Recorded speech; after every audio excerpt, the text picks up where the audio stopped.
നമസ്കാരം. കുഞ്ഞടുക്കളയുടെ പുതിയൊരു വീഡിയോയിലേക്ക് എല്ലാ പ്രിയപ്പെട്ടവർക്കും സ്വാഗതം. ഇന്നിപ്പോൾ ഞാൻ വന്നേക്കുന്നത് നമ്മുടെ കുട്ടിപ്പട്ടാളം എല്ലാം വീട്ടിലിരിക്കുകയാണല്ലോ. അപ്പോൾ അതുപോലെ തന്നെ നമുക്ക് മാമ്പഴക്കാലമാണല്ലോ. ഇഷ്ടം പോലെ എല്ലാ വീട്ടിലും പൊതുവെ മാമ്പഴം ഉണ്ടായിരിക്കുമല്ലോ.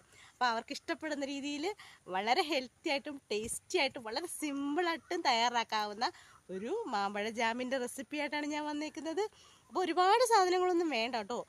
വീട്ടിലുള്ള 2-3 ഐറ്റംസ് വെച്ചുകൊണ്ടാണ് നമ്മളിത് ചെയ്യുന്നത്. അപ്പോൾ വളരെ ടേസ്റ്റാണ്. നമ്മുടെ കുട്ടികൾക്ക് എല്ലാവരും നല്ല ഹെൽത്തി ആയിട്ടുള്ള അല്ലെങ്കിൽ നമ്മൾ വീട്ടിൽ തന്നെ ജാമൊക്കെ ഉണ്ടാക്കി കൊടുക്കുമ്പോൾ അവർക്ക് വളരെ സന്തോഷമാണല്ലോ. അപ്പോൾ നമുക്ക് ഒട്ടും താമസിക്കേണ്ട, വേഗം പോകാം വീഡിയോയിലേക്ക്. അപ്പോൾ അതിനായിട്ട് ഞാനൊരു 3 മാങ്ങയാണ് എടുത്തേക്കുന്നത്. അപ്പോൾ അത് മാങ്ങ നന്നായിട്ടൊന്ന് കഴുകി അതിൻ്റെ തൊലിയൊക്കെ കളഞ്ഞ് നന്നായിട്ടൊന്ന് അരിഞ്ഞെടുത്ത് വെച്ചിട്ടുണ്ടേ. ഇനിയിപ്പോൾ അതൊരു മിക്സിയുടെ ജാറിലേക്ക് ഇട്ട് നല്ല ഫൈനായിട്ടൊന്ന് അരച്ചെടുക്കുന്നുണ്ടേ. അപ്പോൾ നന്നായിട്ടങ്ങ് അരഞ്ഞ് കിട്ടിയിട്ടുണ്ട്. ഇനിയിപ്പോൾ അതൊരു പാനെടുപ്പത്തേക്ക് വെച്ച് പാനങ്ങ് ചൂടായി കഴിയുമ്പോഴത്തേക്കിന് നമ്മുടെ മാങ്ങയുടെ പൾപ്പൊന്ന് ചേർത്ത് കൊടുക്കുന്നുണ്ട്. അപ്പോൾ ചേർത്ത് കൊടുത്തതിന് ശേഷം നന്നായിട്ട് അതൊന്ന് വഴറ്റിയെടുക്കുന്നുണ്ട്. അതിൻ്റെ ആ ഒരു ജലാംശമൊക്കെ ഒന്ന് പറ്റുന്ന ഒരു തിളയൊക്കെ ആകുന്ന സമയത്ത് ഞാനൊരു കറുവപ്പട്ട ചെറിയൊരു കഷ്ണമാണ് ഇട്ട് കൊടുത്തിരിക്കുന്നത്. അപ്പോൾ കറുവപ്പട്ട ചേർത്തതിന് ശേഷം നമ്മളതിലേക്ക് ചേർത്ത് കൊടുക്കുന്നത് നമ്മുടെ ജാമിന് ആവശ്യമായിട്ടുള്ള പഞ്ചസാരയാണ് കേട്ടോ. പഞ്ചസാരയുടെ അളവൊക്കെ ഓപ്ഷണലാണ്, നിങ്ങളുടെ ഓരോരുത്തരുടെ ഇഷ്ടത്തിനനുസരിച്ച് അങ്ങ് ചേർത്ത് കൊടുക്കാവേ.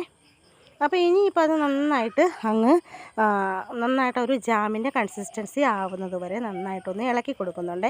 അപ്പോൾ കുറഞ്ഞ ഫ്ലെയിം ഇട്ട് വേണം നിങ്ങളിത് പാകം ചെയ്യാനായിട്ട് കേട്ടോ. അപ്പോൾ താണ്ടേ നല്ലൊരു പരുവത്തിൽ ഇത് കുറേശ്ശെയായിട്ട് അതിൻ്റെ ഒരു പാകമായി വരുന്നുണ്ട്. അപ്പോൾ അതുപോലെ ഈ ഒരു പരുവൊക്കെ ആകുന്ന സമയത്ത് ഞാനൊരു ചെറുനാരങ്ങ നീരും കൂടെ ഒന്ന് ചേർത്ത് കൊടുക്കുന്നുണ്ട്. അപ്പോൾ ആ ചെറുനാരങ്ങ നീരും ചേർത്ത് പിന്നീട് നന്നായിട്ട് അതൊന്ന് കൈ എടുക്കാതെ നന്നായിട്ടൊന്ന് ഇളക്കി കൊടുക്കുന്നുണ്ട്. അങ്ങനെ ഇളക്കി അതാണ്ടത് ഏകദേശം അതിൻ്റെ ഒരു പാകമൊക്കെ ആയി വന്നിട്ടുണ്ട്. ഈ ഒരു പാകമൊക്കെ ആകുന്ന സമയത്ത് നമുക്ക് സ്റ്റൗ ഓഫ് ചെയ്യാമേ. ഇതാ കണ്ടോ, കറക്റ്റ് ജാമിൻ്റെ അതേ ഒരു കൺസിസ്റ്റൻസിയിൽ എത്തിയിട്ടുണ്ട്.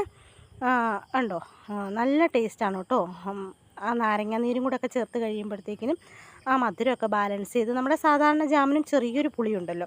അപ്പോൾ നാരങ്ങ നീരും കൂടെ ചേർത്ത് കഴിയുമ്പോഴത്തേക്കിനും അടിപൊളി ടേസ്റ്റാണ്. അത്രയ്ക്ക് നല്ലതാണ് കേട്ടോ. അപ്പോൾ നിങ്ങളിത് ട്രൈ ചെയ്ത് നോക്കണം.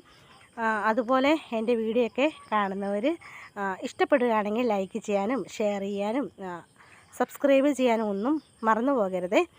അപ്പോൾ അടുത്തൊരു വീഡിയോയിൽ കാണുന്നത് വരേക്കും ബൈ.